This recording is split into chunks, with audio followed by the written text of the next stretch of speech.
And now we're recording.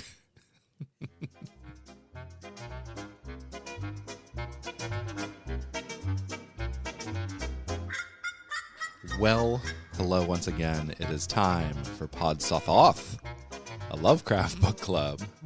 With me, your host and often reader, Todd Beardsley. I am joined, as always, by my attorney, my preferred congressional candidate, and wife, Claire Reynolds of the Fightin' District 11 of Texas, USA. Hello, Claire. Hi, Todd. So you and I have not published a podcast. It's been a while. It's been a while since early February. Oh, geez, really? Yes. Oh, my God. Do we have any listeners left? Yes, we have a few. We get reasonable downloads. We have dropped a couple slots.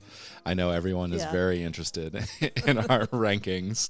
We're down to number 11 now. We are the 11th.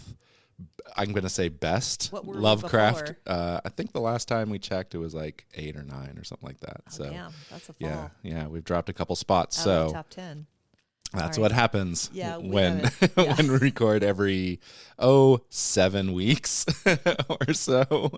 But in between there, I did record The Silver Key, which is what we're going to be talking about today. Initial thoughts, I hate the story. I hate it a lot. It is so far my least favorite story, I think, we've read for the podcast, which is why I've been reluctant to go and record talking about it. What do you think, Claire? So the first half, I was like, this fucking sucks. Mm-hmm. Well, that sucks. This asshole is like, I felt like I was reading Catcher in the Rye all over again. Oh, yeah. Yeah, very strong. Then it got to the point where something was actually happening, and I was like, oh, that's kind of cool, but it's just like a very small part of it. Mm-hmm. And I wanted more of that, more of like what happens. Like, does he just continue to keep doing that cycle over and over again? So, but we're skipping ahead, I guess. Yeah. Well, no, it's fine. So basically the story starts with Randolph Carter, our friend, Randolph Carter, who's shown up before. And I was disappointed because I've always liked Randy. And then reading this, I was like, oh, really? Okay. He's just fucking insufferable. I have termed this as a deeply conservative fantasy of returning to your own boyhood, right? Yeah. Where things were not complicated. Well, we're not conservative, and that's something that I think. Okay. So, but we can talk about the value of nostalgia here, which is, I would think, ultimately what the story is about. Yeah. And the whole "Making America Great Again" line is like, there was one point where America was great. Oh, and we would like to go back to that. Oh, okay. So this is why I hated the story so much. I did not even catch that. But anyway, it starts off with Randolph Carter. Oh God, he turned 30. He's so old. He's entering middle age. I know. Yeah, I was like, oh, fuck you. And he's lost the key to the gate of dreams. Nope. Lost it. And as I was describing this to Claire, I was like, yeah, it's about a guy who loses his keys. and Claire, you said. Oh, I was like, well, he doesn't have a wife, does he? There you go. If he did, he wouldn't have lost those fucking keys. Or he might have lost them, but they would be found immediately. Yes. Randy, did you try picking something up and looking under it? Constantly. I am, yes. This is at least my experience. Todd lives in one dimension. That's right. This is why I'm good on the internet and not like in this whole third dimension that I barely use. Yeah, so he loses his keys, and then because he lost his keys, he is thinking about how everything sucks, and how he used to be fun, and now he's not fun anymore. And and he hangs out with like scientists and shit, and they're all lame. And like I was like, this sounds amazing. Like, it just really irritated me, this whole talk of like learning about how things work, and then him losing his sense of wonder because of that. And I'm like, that is the opposite of how I feel. I mean, the more you learn about how things work, the more there is to learn about how other things work. And that is like an endless thing. You know, like that is the source of wonder to me, that like shit, there might be an explanation for everything, and that's fucking cool. Yeah. We don't know what it is. I think this is the biggest disconnect I have with Lovecraft. Like, and this note, because it's come up before. We've talked about this in other stories. It comes up later. It comes up all over the place. This notion, it's a very romantic notion. Yeah. And I mean romantic in the literary sense, of like, oh, when you explain things, you ruin them. Yeah. Right. And it's a very Dr. Ian Malcolm kind of view of like, oh, your act of exploration is an act of destruction, or whatever he says. I'll drop in the quote. Oh, what's so great about discovery? It's a violent, penetrative act that scars what it explores, what you call discovery. I call the rape of the natural world. Yeah. That's right. But like, you know, the older I mean, like, of course, being young Claire was like, oh my God, Ian Malcolm, you're so hot. And now I'm older and I'm like, oh, shut up. I mean, he was right about he was right, you know, but but possibly for the wrong reasons. Yeah. But yeah, like this is like, I think the condensation and the like, it's really front and center, like Lovecraft's personal philosophy in this. This is possibly the most autobiographical Lovecraft story we've read for the show yet, I think. But it is, and Randolph Carter is, of course, a stand-in for Lovecraft. He always has been, always will be. Yeah. This is when Lovecraft is also like in his early 30s, and I don't know, like, because like Lovecraft as a kid was like publishing amateur astronomy, you know, columns in journals and stuff. Yeah. And this notion that like, oh, when you science it too hard, like all the magic gets out. Yeah. And I'm with you, Claire. Like, I think this is the exact opposite of how the world actually is. Now, so you have that on one hand, and on the other hand, you do have the part of Lovecraft's philosophy I do like is the cosmic nihilism. And he talks a lot about, well, maybe we should go over the story and get to it, but like, or not, whatever, I don't care. Well, the whole first half is nothing. The first half is all of that. Yeah. Right. And then you have a brief, like adventure. Best of clip show. Yeah.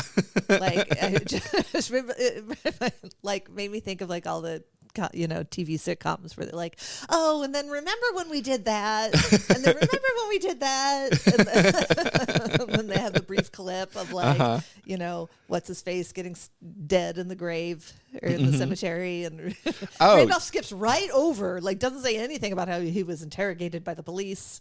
I guess he got away with it. Yes. So we talked about that quite a bit on the show, is the statement of Randolph Carter, and that was in fact episodes 3 and 4 of this very podcast. And so, which I like, you know, I like that clip part, right? Yeah. It's like, oh, Harley, old Harley Warren, like, oh yeah, his weird friend in Florida. And so that brings up, I think, like where the story fits in Randolph, the Randolph Carter arc, which is really, I think, the only true bit of continuity that Lovecraft was being intentional about. Like here in the 21st century, you know, we have Fantasy Flight and we have Chaosium and we have August Derleth and we have all of the things that try to like build, you know, the Cthulhu cinematic universe. But almost none of that was actually intended by Lovecraft. They were all just kind of discrete stories that just kind of rips off from one another. But Randolph Carter is different. So we first meet Randolph Carter in the statement of Randolph Carter, I think, like in continuity time. And then this story happens, the Silver Key. Oh, no, that's not true. So the first thing that Randolph Carter does is a story we haven't read yet, and it's the Dream Quest of Unknown Kadath. It's extremely long. Okay, yeah, that's... And then after that, he goes to Florida. That was, okay, because I was looking up all the stuff as, you know, I was going through that paragraph or two, and I looked at the Wikipedia of the Dream Quest of Unknown Kadath or whatever, and I was looking at it, I was like, Okay, just this description is, I will say one thing that Lovecraft does a pretty good job of is describing what it is actually like to have a dream. Yeah. Because it is just like random shit, and I'm reading that thing and he's like, and then the cats, somebody with turbans took him to the moon. And then, but that wasn't really the guys with they turned out they were someone else. And like, that's what it's like to have a dream. Yeah. And I really like, what's the Arkham Horror card game? Dreamweavers. And every time I drop that clip in, by the way, on the show, because we talk about Dreamweavers fairly often, I think I have 3 shows where I have a clip from the song. Every time I get a copyright strike, and it's only that one. Who sings that? I don't know, but I get a copyright strike from their estate or something. That's funny. Yeah, they got good lawyers. Yeah, they're on the ball.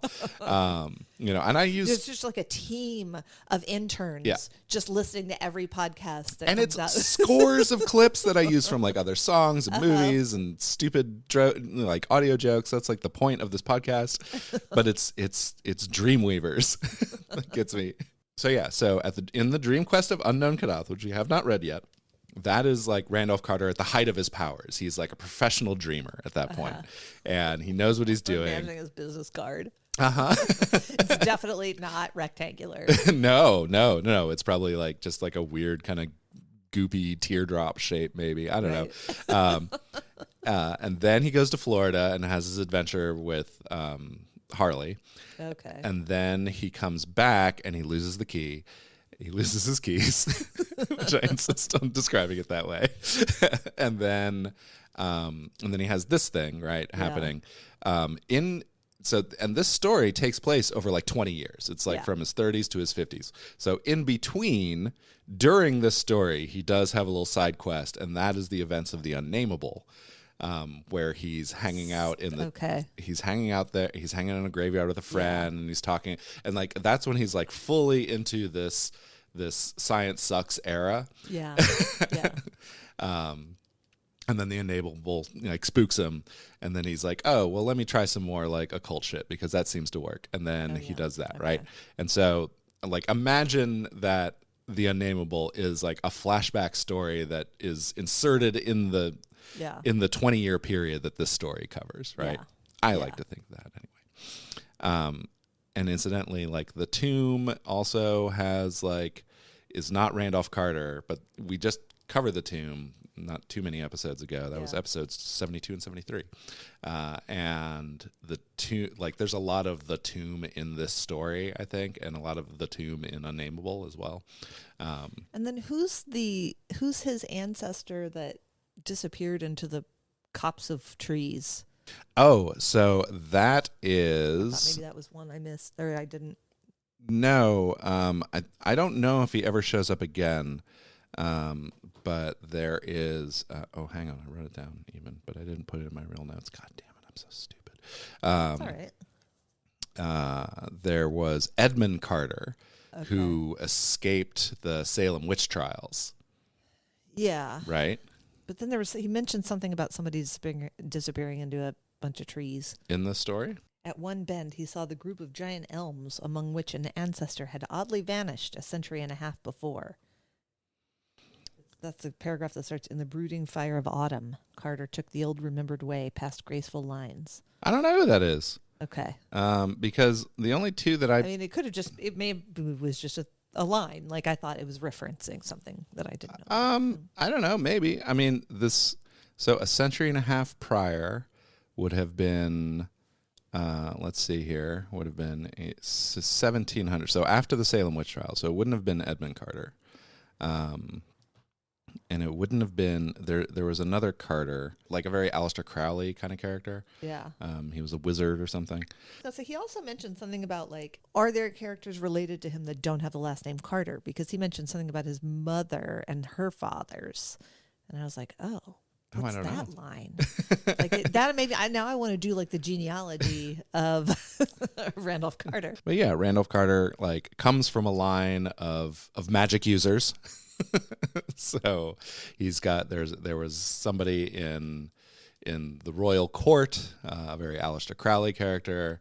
There was a Carter who escaped the Salem witch trials. Yeah. There was also a mention of Goody Fowler, who shows up in one of the sonnets in The Fungi from Yuggoth.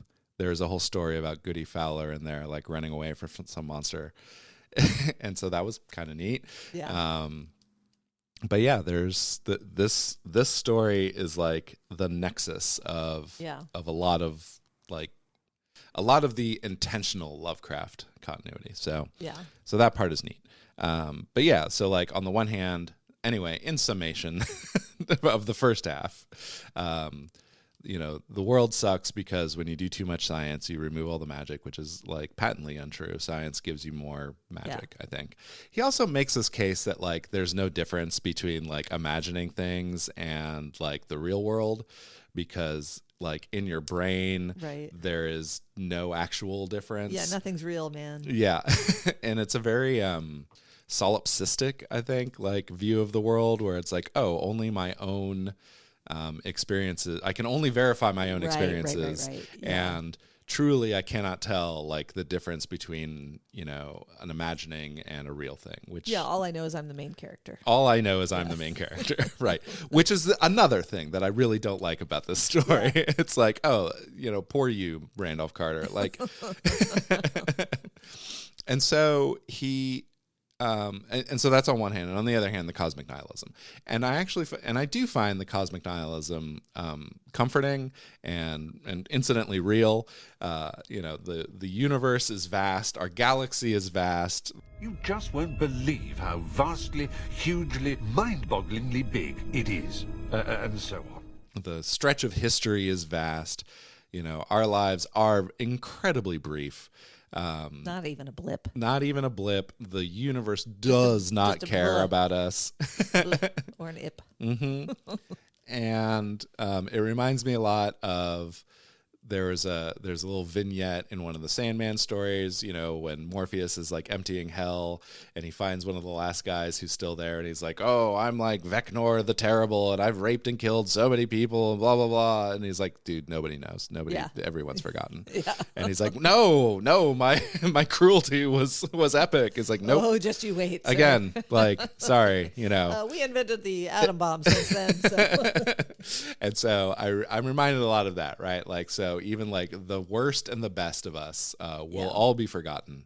And so, and I don't take this as like, oh, everything's meaningless. Right. I take it as like, oh, so do what you can, you know, to make life better for the people around you, right? Like that's all you can do. That and obviously not everyone is that way, because we have. No, we used to work with a guy. But at Dell Computer Corp. Dude, you're getting in Dell. And I won't say his name. But he was like, he found out Does it rhyme with Schmeichel Schmel? No, it was not. But he, like, just through casual conversation, he figured out I was an atheist, and he was like, hold the brakes here. Wait a minute, you're an atheist. I'm like, yeah. It's like, so you don't believe in like heaven or hell? I'm like, no. And he's like, so why do anything? Like, why be good at all? I'm like, and then Good at that God. point, okay, I was like, oh, is this the one thing holding you back, you psycho? Yeah, who here is the psychopath? Right. It's like, I, live my life because I'm living my life. Like it is self-reinforcing. Yeah. Right. It does not bring me joy to cause harm to other people. Right. And so that's just something that you can teach your children. Right. Exactly.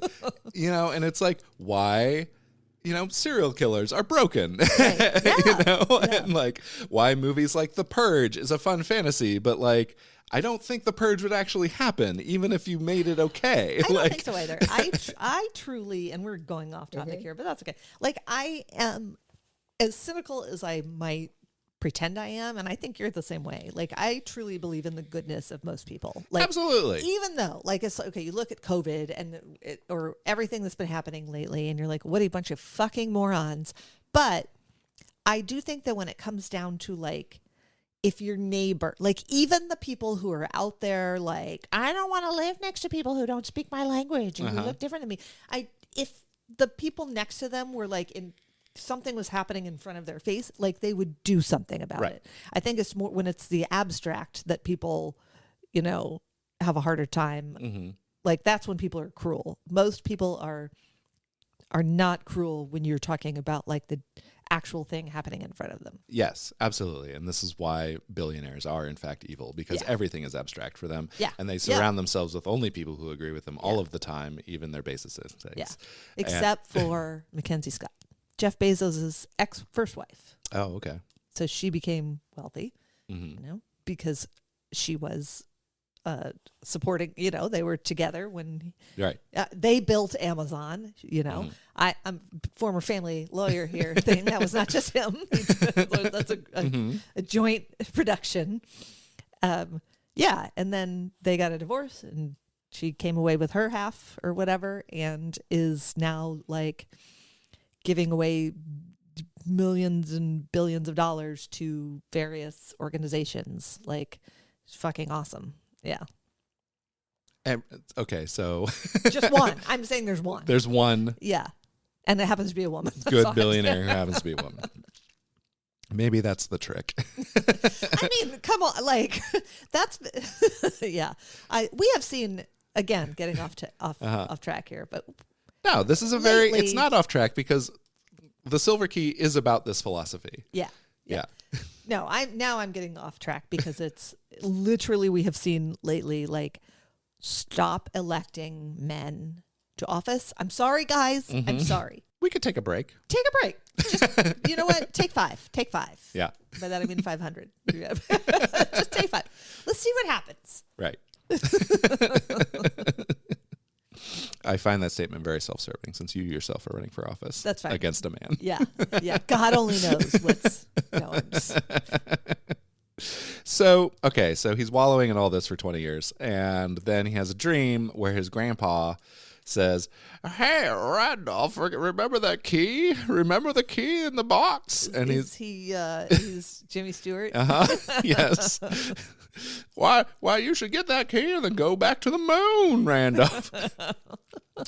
And so he goes into his attic, I guess I don't remember. Was it in his ancestral estate in No. Arkham, or was it was in Boston? Boston, So yeah. he definitely moved it. Yeah. And then put it in the Yeah. attic and then promptly forgot. That's why And he then lost his keys. Why did he make his servant open the box? Like Because it was too scary. What's in the box? Until you give me the What's gun. in the fucking box? Give me the gun. Paid his servant a bunch of money to open the box for him, despite the fact that his servant was freaking out about it. Like, Yes. like how? Why It was are a power you, play. Yeah, I guess. Yeah. I don't know. It is a very scary box. It's an incredibly scary box. He goes on and on about how scary this box Yeah. is. Again, getting back to now, I will say human nature. I'm sorry, but there's no fucking way. You say he mentioned something about because it was such a scary box, nobody had ever opened it before. It's like no. First thing, like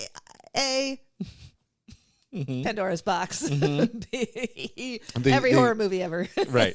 Absolutely, people are going to Yes. open that scary box. The scene in Cabin in the Woods where Yeah. they go into the cellar and it's just like overflowing with horror artifacts. Yeah. And they're all getting screwed with. So his servant opens the box and he's like, "Oh, cool key." And then he gets the key and then he goes up to Arkham. He abandons his car in the woods and he's never heard from again. And I do like the In that timeline. right. It is I like the writing of it where good job, Lovecraft, professional writer. Where it's not just like smash cut, he's in the past, right? Yeah. Like it kind of Yeah, I like that. it too. is it becomes apparent that he is now 10 years old. Yeah. And Yeah, it's like there for a moment, and then he like shakes it off, but then like then it comes back full, and then all of a sudden, boom, there he is. And so then suddenly, not even suddenly, he just kind of fades into his 10-year-old experience body, but he has like all of his 50-year-old thoughts still, but they're fading. And I like that part. Yeah. It felt very dreamlike, right? Where Yeah. like, it's like, I remember finding a key, I think. Yeah. Anyway, Yeah. I still have it. And then all of a it's cool. sudden he's like obeying, this. Yeah, the his servant. aunt and Yeah, uncle yeah. He's like, are I'm there. in trouble and- now. Yeah. And then he goes and he lives his life from 10 years old Yeah. on, right? But with slight, like, he remembers a few yeah, things. he doesn't. He has a gift of prophecy at this It's point. not Biff from. He doesn't get like the almanac, the sports The almanac. almanac? The almanac. I don't know. I'm from Illinois. We say Almanac? Almanac. I don't know. Really? Doesn't matter. I had no idea that there was another pronunciation. Almanac or almanac? Almanac. Like, what's the fucking difference? Because it's all the things. That's it's all the manacs. Yeah. No, sorry. Okay, first of all, I think you were correct about the pronunciation, but then like your reasoning for it, My just etymology is a little blew shaky. you, just like ruined all credibility. So, yeah, no, he has, it's prophecy, but he just has like senses of things. He doesn't like remember everything. He's not still the same person with the same memories. Mm-hmm. He's a child, but with like faint whiffs of. He has access. He has occasional access Yeah. in a very dreamy kind of way, Yeah. which is very on brand for Randolph Carter. Yeah. Of things, right? Like he remembers where he got wounded in the war, and Yeah. he heard about it in the news, and he's like, Yeah. "Oh, dang, that place sucks." And Yeah. everyone's like, "What are you talking about?" And it's like, "I Yeah. don't know, never mind." And then Yeah. presumably he goes back, Yeah. in the war, and he does Yeah. the thing. Now, does he do anything to like prevent any future tragedies? Absolutely not. Yeah. He is No, He is no. only interested. Does he try to stop the Great War? No. Nope. Does he warn anyone about No. the coming pandemic that is definitely going to be happening, that he Yeah. will have lived through? But that's the thing. It's like he doesn't really remember it, and he's probably kind of I like. find it just very selfish. Yeah, but he's okay. But imagine if he did try to warn people. Mm-hmm. I mean, who would take him seriously? Nobody. It's like in that movie Well. last night. Oh, yes. We watched Not Everything Everywhere All at Once, the bad version of that. Good Luck, Have Fun, Don't Die. Yeah, yeah. We watched that, and it That was... had moments of goodness. I didn't think it was bad all the way through. No, it felt It like was just- itself was written by AI, and I really didn't like it. I don't know. So, yeah. So, hey, surprise. The Silver Key is a time travel story, but in like the weakest way possible. Another reason why I really just did not really glom on to the story at all. Like, Yeah. I like I wanted more exploration of the time travel. well, we're in luck, Claire, because there was a sequel that we have not read, and Oh. it's called Through the Gates of the Silver Key, and it picks up events from second go through Randolph Carter, Okay. and what he does with the Silver Key. That's what from I that wanted. moment. Does he keep going through? Does he keep going round and round and round? So at this point in the story, we don't know, right? Okay. At this point in the story, he has a closed loop. Yeah. At 30, he gets despondent. At 50, he finds his keys, and then he goes back to being 10. And I guess that just happens forever in the context of the story. Yeah. But in the Gates of the Silver Key, I believe, and I have not read it in forever. When I was a kid, when I got into Lovecraft, I did not care about Dreamland stuff at all. Yeah. And now I'm thinking back, I'm thinking, is it because I started with this story? Is it because I started with the Silver Key? Well, because when you're a kid, you Yeah. like concrete things like monsters and shit. Yeah, and there's this is almost no yeah. horror in there. Yeah. Like the box is This scary. is the horror of aging. Yeah, the horror of finding out that you're not the main character. Yeah, which I get. I get that. That's probably right around 30. Well, I mean, Right. that makes sense when you're like, oh fuck, you realize you know nothing. So yeah, and so that's the story. Like he goes back in time, he lives out his life, and is occasionally annoyed by, or bothered by things in the news that he knows about. Yeah. So Yeah. does not try to like help anyone. He just really just wants to just live his childhood again. So like it's a story, and this is why I call this conservative fantasy of like, oh, the world was better. And of course the world was better when you were a kid because you weren't responsible for anything Yeah. when you were a kid. Yeah, you didn't And then have you're to an pay adult attention to anything. and you find out that like no one knows what they're doing. And this Right. is like this is very God. off-putting. Yeah. Oh yeah. It's still. Yeah, yeah. So, yeah, we are now of the age where we should be finding silver keys and then returning to our life as 10-year-olds. Yeah. Sounds good. Sounds awesome.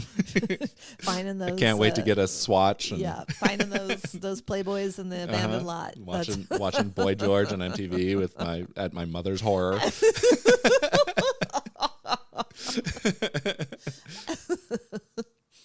And so that's the story. I remember. No, I was just thinking about like how cool my mom really was that I didn't realize it at the time. Was like, I remember her being like, Cyndi Lauper is way better than Madonna. And I was like, what are you talking about, Mom? You know? Right. In retrospect, I'm like, oh, fuck yeah. Oh, yeah. Yeah. Cyndi Lauper. Yeah. Cyndi Lauper's. Seems like a nicer person. Also, Coda, the story shifts. It goes from like a third person omniscient telling, right? And then suddenly there's a narrator at the end. He's like, oh yeah, like how does he know this? I don't know who this guy is. Yeah, how does he know what happened? Like, did nobody wrote it down for him to read? He had to be witness it. He had to be a friend from Boston, I assume. Yeah, but how would he have known what Randolph did? Maybe there's a little missing narrative connective tissue of like how this guy knew about it, like how it you know, pivots into this first person. I don't know. I assume it's like the same guy who talked to Pickman in the bar in Boston. Oh, but this guy also, the narrator talking, is also a practiced dreamer because he knows like the real geography of the dreamlands, right? Yeah. He knows about Ulthar, and he says somewhat cryptically, it's like, oh, I heard there's a new king in Ulthar. And it's like, okay, so is Randolph Carter like a king now? Like, is that the deal? Oh, I assumed that was the case. I assume so. Yeah. Like, why else would you bring it up? But I don't know. That seems like a lot of hassle. Like to be a king in Ulthar, where you have to literally have to herd cats and get cats to like do shit. What is a king of the cats? That's nothing. That's nothing. What are you gonna get them to like fix potholes? No way. Like cats could not give any shits about potholes. It sounds terrible to be king of the cats. To catch up our listeners since February, you won a Democratic primary, which is kind of a big deal. I did. Yeah.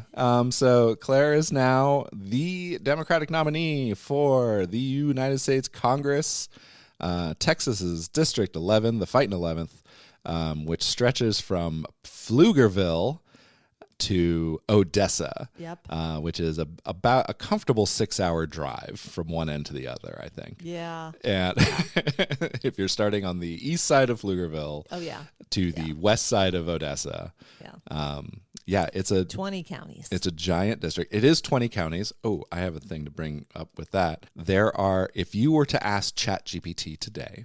I would not. But if you did, you would say, hey, ChatGPT, how many counties are in District 11? ChatGPT quite confidently says there are 29 counties in District 11. Okay. And I'm like, that is absolutely not Is true. it counting like the past and the current? Possibly. The reason why I know this is because there was an article about the current representative from District 11 and how District 11 has 29 counties in Texas, like as a side, as like a coda, like in his bio. What was this article? It was in Texas Insider.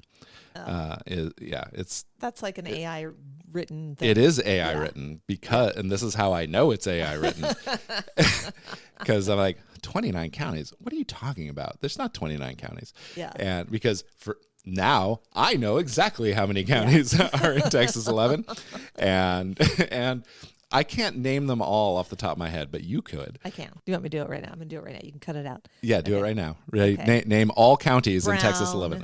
Start over where I'm not talking. Okay. Brown, Burnett, Coke, Coleman, Concho, Ector, Glasscock, Irion, Kimball, Llano, Mason, McCulloch, Menard, Midland, Runnels, San Saba, Sterling, Tom Green, Travis County, Williamson. Bam, nailed it. I got to get faster. Currently, not Travis County and Williamson, but Right, includes right. Bell. Yeah. So currently, I think it's 19 counties. I think. Yeah, I think you're right. I don't think there's another one I don't think near so. Bell. Yeah. It's definitely not 29. Good job, by the way. I'm here to tell you she did not read anything. She was just counting on her fingers. No, if I'd read them, it would have been a lot faster. Yeah. I have to do it alphabetical. Then. There is another site called the Statistical Atlas, which now I believe is itself also AI written. And it lists 29 counties. Oh my God! And this they're is just all like the pervasive. It's like it's fucking all over the place. Okay. And so I go to ChatGPT. So I see this article, right? So now we have to go in like Texas correct Insider. this shit. Yeah. Okay. Oh, don't worry, I did. So Texas Insider is citing presumably, ChatGPT. ChatGPT is citing Which wrote the Texas, or yeah. some kind of AI Yeah. did. Which itself is referencing Statistical Atlas, which Yeah. itself, I don't know where its sources are, but it's very wrong. Like it Yeah. includes counties like on the other side of Dallas. It would be impossible for Yeah. all of these counties to be in Texas 11, right? And so I wrote to the guy and I'm like, hey, man, this is an error. Just wrote to what FYI, the editor of Texas Insight. I found an email address. His name is Jim. Probably. Jim, if you listen to the podcast, guy. I'm hassling you again. But yeah, AI is fucking garbage. And it turns out, like, when you want to do anything with truth or, and so like, hey, Randolph Carter, good news. We are now entering an era here in 2026 where things are unknowable again. Wonderful. I hope you're fucking happy, Randolph Carter. But anyway, you have a campaign going, Claire, and it's awesome. Super fun, a lot of work, and you won. You won the Democratic primary. You beat the other guy, and so now you are, in fact, the Democratic nominee. The election is coming up. Early voting starts in 175 days from this recording, October 17th. Election day is November, 3rd. Whatever the first Tuesday is in November, which I presume is the 3rd, because Claire said it, and she knows because she's running for Congress. And you are kind of all over the place. You have plenty of appearances in the world, most notably for people listening to this podcast. You will be on Combat Veteran News with Paul Lewandowski. And that will be, the live feed is on April 29th. And the link will be in the show notes, where you will be talking to Paul about, combat stuff. Whatever comes up. So, Combat Veteran News is a YouTube channel run by Paul. He lives here in Pflugerville. And it started off, it's really funny to watch the old ones. Yeah. Like when he started 5 years ago. And it's basically just him like reviewing video games and movies. And he is himself a combat vet. Yeah. And he reviews them and like does the thing that every expert does. It's like, this is wrong, this is wrong, this is wrong. Yeah. But He's awesome. yeah, he's great. Yeah, he's He has morphed into commenting on the news. Yeah. And don't worry, there's lots of military news. Yeah. Oh, yeah. And the thing is, so he's like, I don't know. I have a lot of respect for him. Like, he's very, when I was talking to him about, Trump threatening to take over Greenland or whatever, I mean, like, he was, it really hit me in the heart because he was so upset. He was like, I fought alongside people from Denmark, Right. like they came to our aid.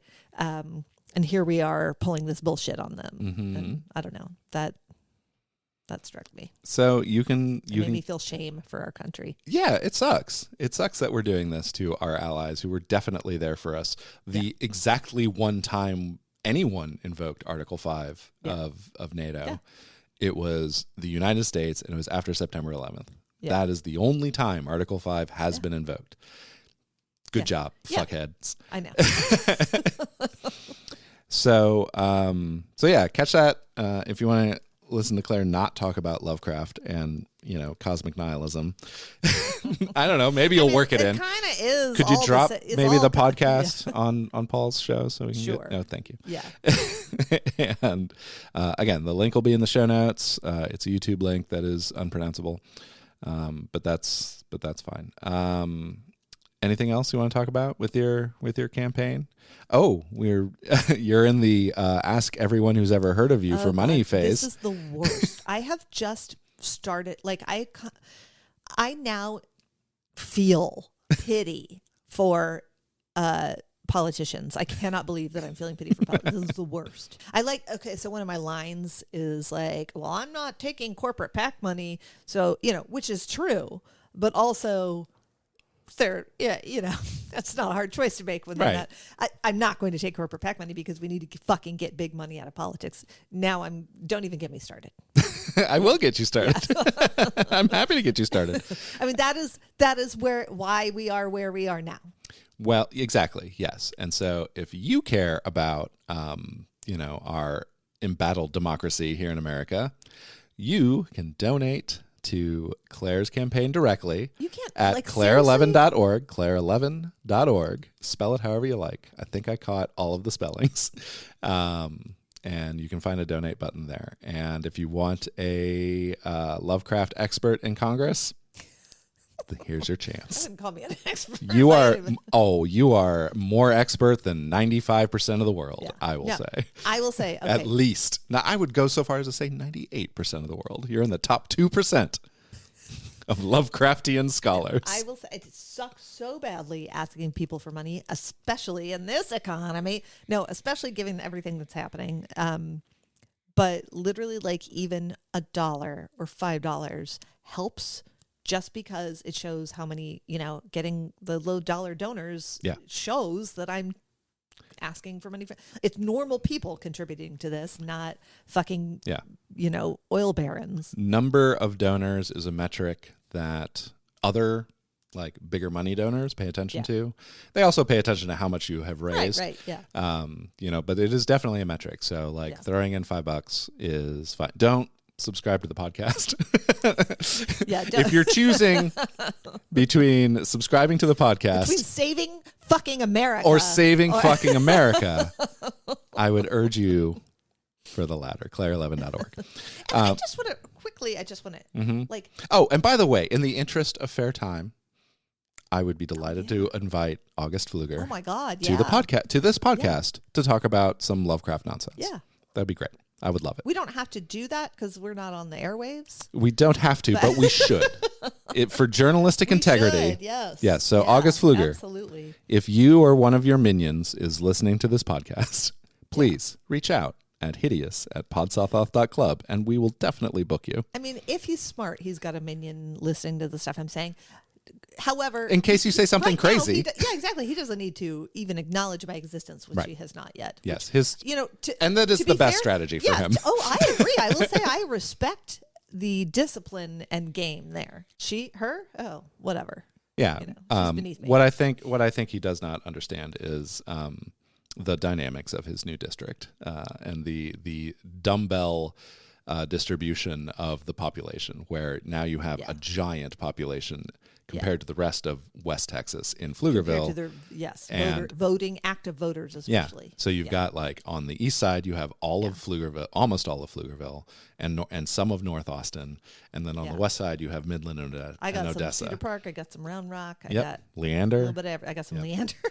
For some reason, all of these communities that share so much with Junction, Texas, and Midland and Brady and Glasscock County. Yep. So Claire's campaign, donator campaign. If you live in Texas 11th, please vote for her. In other Lovecraftian news, I, Todd Beardsley, am also a big deal. You are. I am not running for Congress a big deal. yet. I expect to primary you in 2028. I know. It'll be hot. It'll be hot, and we're going to have it'll be like Speechless 2 is the movie. Oh my God, I forgot about that. Mm-hmm. Oh, I loved that. I was like, that's all I want when I was like high school, wasn't it? Mm-hmm. Yes. I am going to be at the Lovecraft Conference, which is what it's called, I guess. Yeah. It is in Tokyo, Japan, the mysterious Orient, as Lovecraft might describe it. But I'm not going to actually be in Tokyo, unfortunately. I know, which I think you should, but the travel's really hard. yeah, that's a long way. Yeah. But I'll be over Zoom, I guess, and I will be giving a presentation called The Weirdness of War and Pestilence. And it's all about how So weird. the Great War So and weird. the Great Influenza Pandemic, which I think is what it's called now. I think that is now the accepted name. Okay. It's definitely not called the Spanish flu. Yeah. Why fucking blame them? Well, I can tell you why. Well. But and it's not the 1918 pandemic. It is the Great Influenza Pandemic. Anyway, Okay. I'm going to be covering It's so great. why the war and the pandemic both like informed Lovecraft's stated cosmic nihilism, as we've seen in this story, and his attitudes toward like the medical profession, which lucky for me, I already did a bunch of that research when I was when we were preparing for Herbert West Reanimator. That I did not bring up hardly any of it because we ended up doing that episode live in London Lovecraft, and so I have all these notes. I'm like, oh, good, I get to use these notes finally that I wrote like 3 years ago. So that should be fun. St. Joshi will be there. Yeah, I know. So right. It's like me and St. Joshi and then a bunch of other people. Yeah. No, I'm sure everyone there is going to be awesome. It is a packed schedule. It's like 3 days. Oh, you should go. And I'm not going to go to Japan for this. I would love to, but I cannot make the travel work. Like it is, it's in the summer. Summer tends to be like a really busy time and cybersecurity shit. So that'll be a blast. You can follow along at lovecraft-conference.podsothoth.club because they don't have a website, and so I've pasted up the program there. I'll put my slides on there, all that, but there'll be a link in the show notes. Lovecraft-conference.podsothoth.club. And this reading was a special request by someone, and I forget who. And I looked in all my email and my notes and all of that. I feel bad that we dragged on the and story so much. But don't feel bad. No, I hated the story. I thought the end was super interesting. Like that's the thing.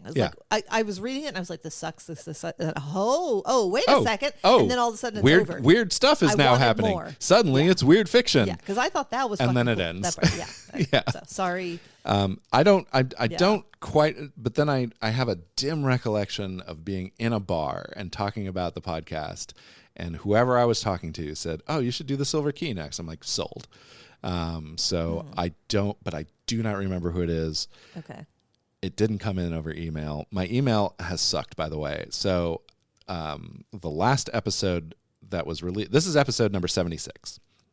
The last episode, therefore, was number 75. When you hit 75 episodes, apparently this is a gate for all of the, kind of bullshit consultants in the world to come say like, hey, we see that you have 75 episodes. Do you want more reach and monetization? And so that's like. My email is now overflow. The Podsothoth email is now mostly that. Yeah. And it sucks. To all of you out there watching my dumb stats, please stop asking if I want monetization and reach. I do not. I am quite comfortable in being number 11. Would I prefer being the 8th most popular? Sure. But why would not? It really put much of a difference in our life? No, not at all. No, this podcast got me to the Lovecraft Conference in Tokyo. Great. I don't know why. I asked them if they knew who I was, and they said yes. I'm like, are you sure you want me involved in this? They said yes. I'm like, okay. You asked for it. And I did put in yesterday for some panels at Necronomicon, which is coming up. It is in August of this year. I am going to try to kidnap Claire off of the campaign trail and make her go to Providence and chill out for a minute and not run for Congress for a second. We'll see if that works or not. It's so fun. Like, I don't really understand how the organization of Necronomicon really works, because it's not like all the normal conferences where like you say like, hey, I'm an expert in blah and I'm going to talk about blah. Like they list like 50 or 60 panel ideas, and then they email everyone they know and they say like, hey, would you like to talk about any of these things? It's kind of backwards. And so I signed up for like 3 that are maybes, right? Of like, oh, I could talk about that. Oh, I'm an expert in that. Yeah. And so we'll see if I'm actually on stage. Honestly, I don't mind not being on stage at Necronomicon. It's kind of fun to go to a conference and not be part of the show. It's weird for me to do that because usually when I go to conferences, I'm like on stage at some point, or I'm like volunteering or something. But yeah, so that's coming up. If you have designs at Necronomicon, let us know. We can have a podcast fans meetup for sure. We could do that. Absolutely. We can make that a thing. That's the fun part. Yeah. Like having to worry about whether everyone will hate me, and then like the whole time, that sucks. And then afterwards worry that everyone did hate me. Right. And like let's skip all some that. people did not enjoy. Oh yeah, so don't worry, I have not forgotten. Yes. Seared into our brains. Never. Why am I running for political office? I have no fucking idea. Probably because we need people who care about whether or not people hate them. That's true. And you don't have like direct ownership of like an oil and gas company, right? Like, I do not. And you don't have like a family member who does? Nope. No. Weird. All right. I think that's it. I have any other No. business? I don't think so. No. I think I we're would good. just say that if you are sitting in your life and you're looking around and you're realizing that there are things that you don't like, don't fucking wait for permission from somebody else to tell you that it's okay for you to take action. Just go do it. Just find your fucking keys already. Just find your fucking keys.